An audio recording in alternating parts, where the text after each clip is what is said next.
Oh yes, this is my kind of shootout between the two biggest TV car icons of all time. The General Lee versus the Striped Tomato. The Duke Boys versus Starsky and Hutch.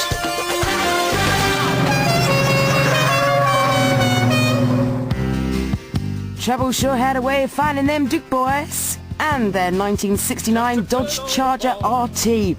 Wearing the Confederate flag and named after a leader of the American Civil War, the General Lee was a race car, hence the doors being welded shut. David Starsky's 1974 Ford Gran Torino was unusually attention-grabbing for a cop who spent large amounts of time on stakeouts. It's a little-known fact, but the Ford actually appeared briefly in the first ever episode of The Dukes of Hazzard. But the two have never been raced. Until now. So, two all-American V8s, but which has stood the test of time the best? We'll start with the General Lee.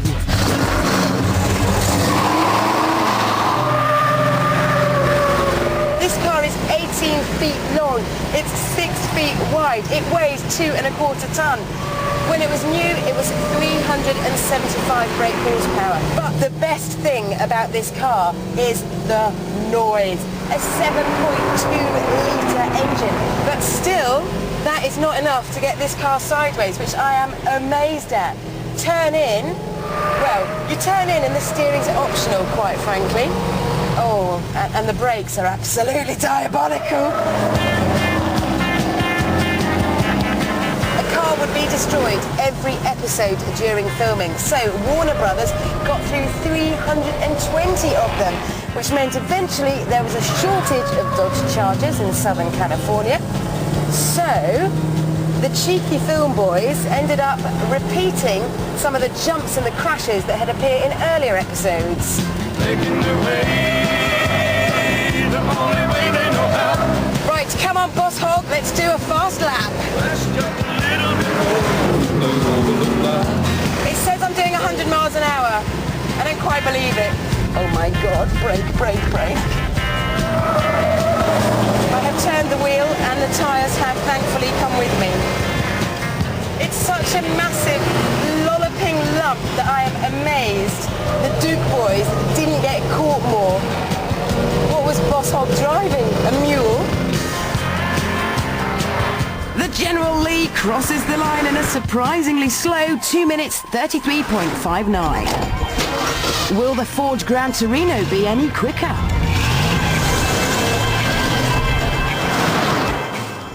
The makers of Starsky and Hutch were a bit more careful than those Duke Boys. Only 12 of these cars were used and abused during filming. Now, when they did film, they actually changed the gear ratios to give it more oomph out of a corner. How wise they were. Under that long bonnet is a 5.8-litre engine, but it only produces, well, in its heyday, 250 brake horsepower, which isn't very much. This car is 17 feet 6 long, and it weighs 2½ tons. That's 1/4 ton more than the General Lee. When it comes to handling, it's very simple. You turn into a bend, the body dips, you move around a bit, you straighten up, it straightens up, job done. Onto the brakes, I can actually feel them, which is wonderful. And it means I can brake later into the corners when I get to them. Okay, let's see if we can outrun the General Lee on our fast lap. Into the first corner, the throttle's flat out. I'm going to slide down to second gear, turn in. At the first checkpoint, the Gran Torino is 1½ seconds down on the General Lee.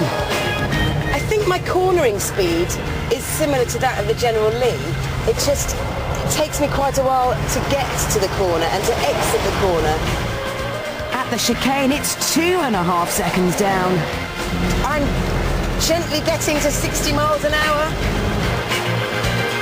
Starsky and Hutch manages to claw back a second in the final sector, but still crosses the line 1½ seconds slower than the General Lee.